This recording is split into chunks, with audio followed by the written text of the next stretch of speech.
Assalamualaikum warahmatullahi wabarakatuh. Konsep dasar pengukuran, penilaian, evaluasi, dan penerapannya dalam pembelajaran. 1. Konsep pengukuran. Pengukuran dalam bahasa Inggris dikenal dengan kata measurement, yang diartikan sebagai kegiatan yang dilakukan untuk mengukur sesuatu, yakni membandingkan sesuatu dengan kriteria ukuran tertentu atau proses pemasangan fakta-fakta suatu objek ukur dengan tangan satuan-satuan ukuran tertentu. Sejalan dengan pendapat di atas, Jali dan Puji Muljono mengatakan bahwa pengukuran bisa diartikan sebagai proses memasangkan fakta-fakta suatu objek dengan fakta-fakta satuan tertentu. Sedangkan menurut Endang Purnawati, pengukuran dapat diartikan sebagai kegiatan atau upaya yang dilakukan untuk memberikan angka-angka pada suatu gejala atau peristiwa atau benda, sehingga hasil pengukuran akan selalu berupa angka. Pemberian angka dilakukan kepada suatu atribut atau karakter tertentu yang dimiliki oleh orang, hal atau objek tertentu menurut aturan atau formulasi yang jelas.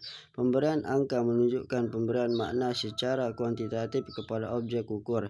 Dengan demikian dapat dikatakan pengukuran adalah suatu proses untuk menentukan kuantitas dari suatu objek. Pada hakikatnya, mengukur adalah memberikan angka pada fakta yang diukur yang diwujudkan dalam bentuk simbol, angka, atau bilangan yang ditujukan kepada suatu objek yang diukur.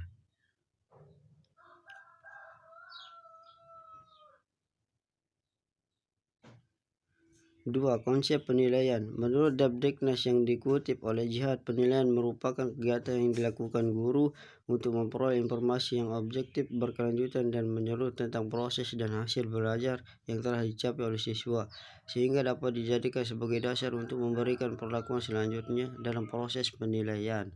Ada dua acuan setara yang dapat digunakan, yaitu penilaian acuan patokan dan penilaian acuan normatif. PAP atau yang sering disebut dengan norma absolut adalah penilaian dilakukan terhadap hasil belajar siswa berdasarkan skor yang diperolehnya dibandingkan dengan skor yang dijadikan acuan oleh guru. Sedangkan PAN atau yang sering disebut dengan norma relatif adalah penilaian yang diberikan terhadap hasil belajar siswa berdasarkan skor yang diperoleh siswa pada kelas atau kelompok tersebut, sehingga nilai rata-rata kelas akan sangat memengaruhi kriteria nilai yang ditetapkan. Dengan menggunakan PAP, kurva nilai kemungkinan menunjukkan 3 model, yaitu kurva normal, juling ke kiri jika nilainya mayoritas kecil, dan juling ke kanan jika mayoritas nilainya besar. Sedangkan dengan menggunakan PAN, maka kurva nilai akan selalu normal, karena beberapa kecilnya pun nilai siswa jika paling tinggi di kelas itu maka akan tetap mendapatkan nilai A.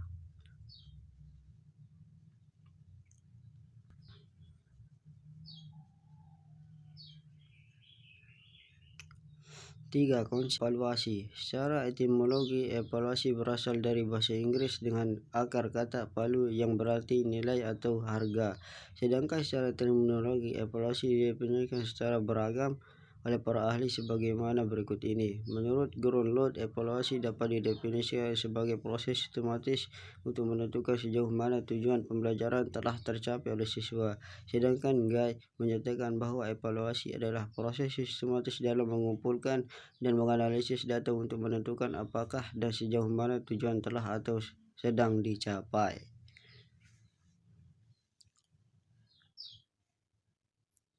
4.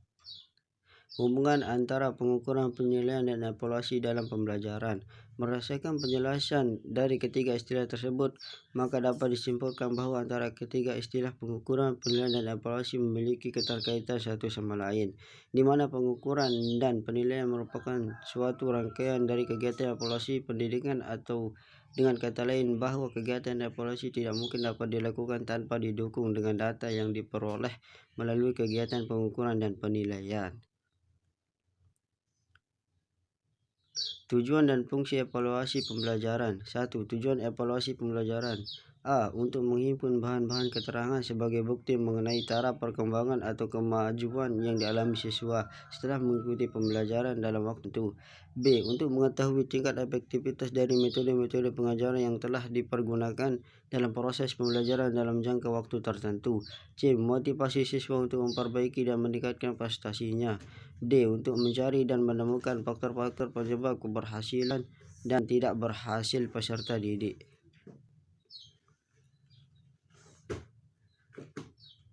2. Fungsi evaluasi pembelajaran. A. Fungsi instruksional.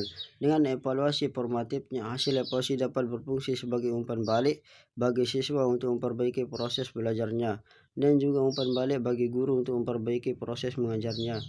B. Fungsi administratif.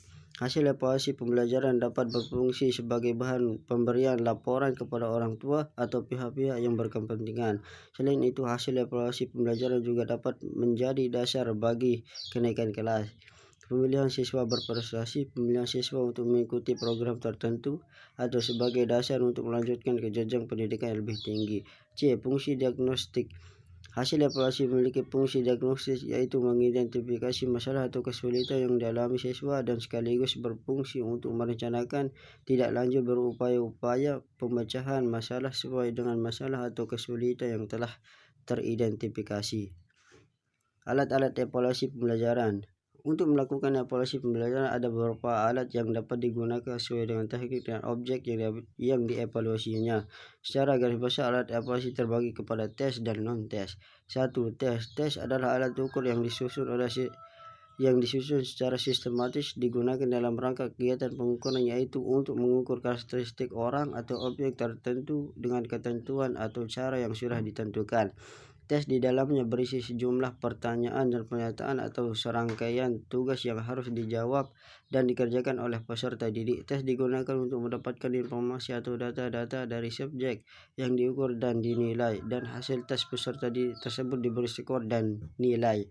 2. Non-tes. Non-tes adalah alat evaluasi yang digunakan untuk menilai kepribadian siswa secara menyeluruh, meliputi sikap, perilaku, dan keterampilan tertentu dengan menggunakan wawancara, observasi secara struktur, angket, dan alat evaluasi non-tes lainnya.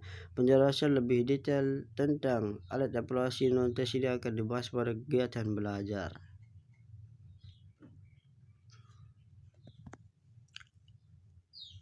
Sekian dan terima kasih.